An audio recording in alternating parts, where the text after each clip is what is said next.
बिस्मिल्लाहिर्रहमानिर्रहीम, अस्सलाम वालेकुम। आप देख रहे हैं द वॉच। मैं हूं उसामा तैयब। नाज़रीन, आपने गुफ्तगू सुनी होगी मुस्तफ़ा कमाल साहब की। एक बेदाग शख्सियत पर ऐसे दाग लगाने की कोशिश की गई है भोंडे अंदाज के अंदर, और किस लिए? सिर्फ इसलिए कि तहरीक लब्बैक की सपोर्ट की गई है मुफ्ती मुनीबुर रहमान साहब की जानिब से। और उन्होंने एक ट्वीट किया है, और वो ट्वीट जो है जिसके अंदर अनीस कायम खानी साहब के बारे में बात की है, उस ट्वीट की ट्वीट आप देख भी सकते हैं, चल रहा है इस वक्त हमारे चैनल की स्क्रीन पे।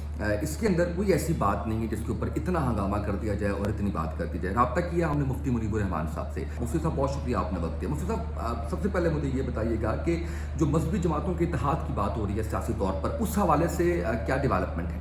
मुझे मालूमात नहीं है, आप किसी सियासी जमात से पूछ लें। जी मुफ्ती साहब, मुस्तफ़ा कमाल साहब ने जो बातें की हैं, जिस तरह से इल्ज़ामात लगाए हैं आप पे, प्लॉट का जिक्र, आई गेस के रब्ता हमारा शायद मुनक़ता हो गया मुफ्ती साहब से, या फ़ोन बंद कर दिया है। बहरहाल जो भी चीज़ है, मैं ये समझता हूँ कि अगर उन्होंने कॉल काट दी है तो भी ये बहुत ही ज़बरदस्त चीज़ इसलिए है कि एक बुर्दबार शख्सियत और एक बावकार शख्सियत वो जवाब देना नहीं पसंद करते ऐसे लोगों की बातों का।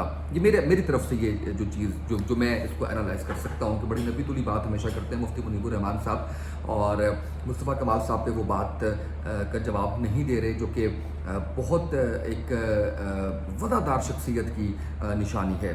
मैं थोड़ा सा बताऊं कि इसके अंदर हुआ क्या था, कि इसके अंदर बड़े गलत इस्तेमाल किए थे अल्फाज मुस्तफ़ा कमाल ने। उन्होंने इल्ज़ाम लगाया, उन्होंने कहा आपने मेरे से प्लॉट मांगा था, अजीज़ाबाद मदरसा है आपका, और लियारी एक्सप्रेस वे में आप कहते हैं कि अल्ताफ़ हुसैन जो है वो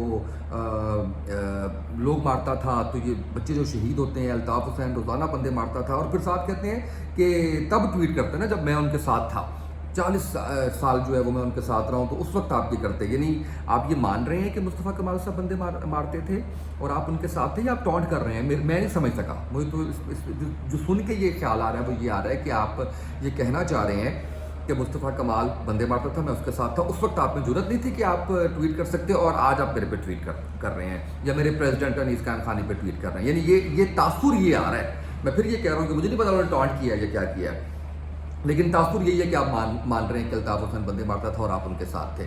क्या बात है, ज़बरदस्त हो गया। ये साथ ही साथ ये कहते हैं कि जी जब भी कोई बच्चे शरारत करते हैं तो बाजवा साहब उनको बुला लेते हैं, फ़ोटो बनाते हैं उनके साथ। यानी आप इदारों को भी घसीट रहे हैं, आप सारा कुछ जो है वो आप कहते हैं, इसलिए आप फिर साथ ही कहते हैं कि जी औकात आपकी जो है वो से बाहर तो होना बनता था आपका। फिर आप कह रहे हैं कि आप अबू बने हुए हैं, बच्चे जब शरारत करते हैं, दोबारा आपने रिपीट किया है। फिर कहते हैं इंसान के बच्चे बनो, औकात में रहो, सारे के सारे हमारी खामोशी को कमजोरी ना समझो। तो आप तो खामोश कभी भी नहीं रहे। आपने तो NA 240 के अंदर जो कुछ किया, आपकी पार्टी ने जो कुछ किया, पूरे पाकिस्तान नहीं पूरी दुनिया ने देखा है उसको। यानी तहरीक लब्बैक पाकिस्तान के जाने वाले सिर्फ पाकिस्तान के अंदर नहीं पूरी दुनिया के अंदर मौजूद हैं, और पढ़े लिखे लोग मौजूद हैं। सर्वे करके देख लीजिए कि कहाँ कहाँ पे लोग मानने वाले मौजूद हैं। क्योंकि बात की जाती है नबी पाक सल्लल्लाहु अलैहि वसल्लम के नाम के, आप ट्वीट करते हैं और आप कहते हैं कि नबी पाक सल्लल्लाहु अलैहि वसल्लम का नाम लेके सियासत ना करें। नबी पाक सल्लल्लाहु अलैहि वसल्लम का नाम हमारी ज़िंदगियों के अंदर है, हमारी हर चीज़ में मौजूद है, हमारे हर अच्छे अमल में मौजूद है। लिहाजा उनका नाम तो हर जगह पे लिया जाएगा, लेना चाहिए। आप भी लिया करें, आपको भी लेना चाहिए, और लोगों पे इस तरह के इल्ज़ामात ना लगाया करें जो इल्ज़ामात आप लगा रहे हैं। और अगर आपके पास कोई सबूत है उसको आवाम के सामने रखें। एक ज़बानी कलामी बात कोई किसी के बारे में किसी तरह से भी कर सकता है। इन मुफ्ती मुनीब साहब, जिन्होंने 22 साल रोयत हलाल कमेटी के चेयरमैन की हैसियत से अपने फ़राइज़ सर अंजाम दिए हैं, एक गैर मुतनाज़िया शख्सियत हैं।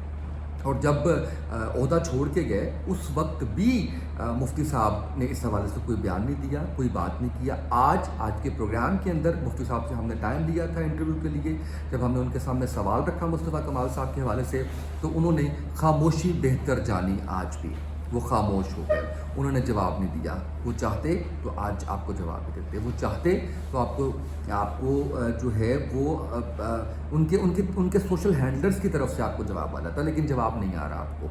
तो ऐसे लोगों को किसी सूरत जो है वो मैं समझता हूँ कि सियासत में घसीटना नहीं चाहिए। सियासत में घसीटने के साथ साथ जो है वो नहीं करना चाहिए, इस तरह की तनकीद भी नहीं करनी चाहिए। आपने جو کچھ کیا وہاں پہ NA-240 کے اندر، وہاں پہ دیکھا لوگوں نے کہ سعد رضوی صاحب کی محبت میں لوگ ان کی گاڑی کے سامنے لیٹ گئے، گولیاں کھانے کے لیے لیٹ گئے، تو آپ کا مقابلہ جن کے ساتھ ہے وہ ڈرنے والے نہیں ہیں، یہ انہوں نے ثابت کر دیا، اور آگے بھی وہ مجھے امید ہے کہ ثابت کرتے رہیں گے، کیونکہ ان کا جو مقصد ہے وہ نبی پاک صلی اللہ علیہ وآلہ وسلم کی ناموس ہے، نبی پاک صلی اللہ علیہ وآلہ وسلم کا نام ہے۔ اسی محبت کے اندر مفتی منیب الرحمان صاحب جو ہے وہ تحریک لبیک پاکستان کو سپورٹ انہوں نے کیا، اور یا انہوں نے جو ٹویٹ کیا اس کے اندر آپ کو جو چیز نظر آئی ہے، تو آپ تو فوری طور پہ پہلے آپ کے لوگوں نے گولیاں چلائیں، اس کے بعد آپ کی ہاتھا پائی کی فوٹیج موجود ہے، اور اس کے بعد اب آپ جو ہے وہ لفظی وار پہ آ گئے ہیں اور لفظی گولہ باری کر رہے ہیں، جس کے اوپر آپ لوگوں کی پگڑیاں اچھال رہے ہیں، ایسے لوگوں کی پگڑیاں اچھال رہے ہیں جو بالکل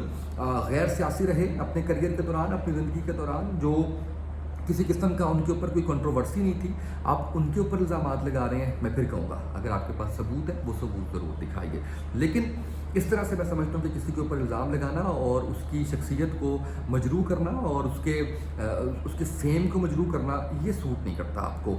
آپ نے جو کچھ کیا NA-240 کے اندر وہ بھی آپ کو سوٹ نہیں کرتا۔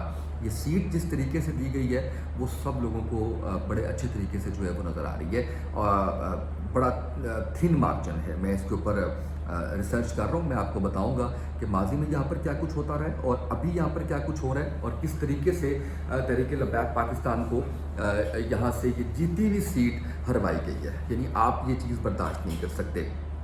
تو مذہبی جماعتوں کے خلاف میں نے ہمیشہ یہ دیکھا ہے کہ دیگر جماعتیں اکٹھ کر لیتی ہیں، اس دفعہ بھی ایسے ہی ہونا ہے، لیکن جو فیصلہ کیا ہے ہشام الہی ظہیر صاحب نے وہ بڑا خوشائند فیصلہ ہے کہ وہ اتحاد کی بات کر رہے ہیں، مختلف مذہبی جماعتوں کے اتحاد کی بات کر رہے ہیں، تاکہ مذہبی جماعتیں اسٹرانگ ہوں، اسٹرانگ کینڈیڈیٹ کو کی جگہ اپنے لوگوں کو الیکشن کنٹیسٹ نہ کروانے پہ بات ہو رہی ہے ضمنی انتخابات میں، اور ساتھ ہی ساتھ جنرل الیکشنز 2023 کی تیاری بھی شروع کر دی ہے مذہبی جماعتوں نے، اور اس کے اندر جماعت اسلامی کا نام بھی آ رہا ہے، راہ حق پارٹی کا نام بھی آ رہا ہے، تحریک لبیک کا نام بھی آ رہا ہے، اور علامہ ہشام الہی ظہیر صاحب کی پارٹی اور باقی کچھ اور جماعتیں ہیں، یہ مل کے ایک اتحاد بنا کے تو اس کے تحت یہ چلیں گی۔ میں یہ سمجھتا ہوں کہ یہ ایک اچھی چیز ہے، خوشائند چیز ہے، لیکن رسپانس کیا آتا ہے ابھی اس کے اوپر تحریک لبیک کی جانب سے، جماعت اسلامی باقی جماعتوں سے، وہ ابھی آنا باقی ہے۔ ظاہر ہے ان کا اپنا فیصلہ ہے، اگر وہ قبول کرنا چاہتے ہیں تو یہ بھی ان کا رائٹ ہے، اور اگر وہ اس پہ انکار کرنا چاہتے ہیں تو یہ بھی ان کا رائٹ ہے۔ تو میں جاتے جاتے پھر سے کسی کی شخصیت کے اوپر ہمیں اس طرح سے قدغن نہیں لگانے چاہیے بغیر کسی ثبوت کے، جتنا اس بات کا ہم خیال رکھ سکیں۔ میرا خیال ہے کہ وہ سوسائٹی کو، جو سوسائٹی یا کلچر ہم بھول چکے ہیں، شاید ہم تھوڑا سا اپنا رول پلے کر کے اس کو واپس لے آئیں۔ تو اس طرح کی چیزوں سے جتنا ہی اجتناب کر سکتے ہیں وہ کریں۔ آج کے اس ہمارے پروگرام سے اتنا ہی۔ مفتی صاحب کا بھی شکریہ کہ وہ پروگرام میں جتنی بھی گفتگو ہو سکی انہوں نے ٹائم دیا۔ بہرحال آج کے ہمارے اس پروگرام سے اتنا ہی، اجازت دیجیے، اللہ حافظ۔